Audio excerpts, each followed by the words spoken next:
How do I clean a ceramic hob? Before starting to clean any spillage, please make sure the hob is cold. Take care not to scratch the surface by using non-abrasive cleaning methods such as metal scouring pads or a rough sponge. Clean initially with washing up liquid.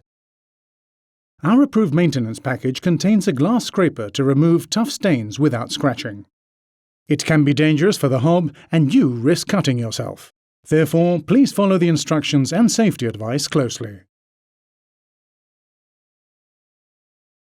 The package also contains a specialist cleaning fluid to restore the shiny finish. Apply a small quantity of the cleaner to the cooled cooking surface, wipe the surface with a damp sponge, then clean and dry it using a lint-free cloth or kitchen roll.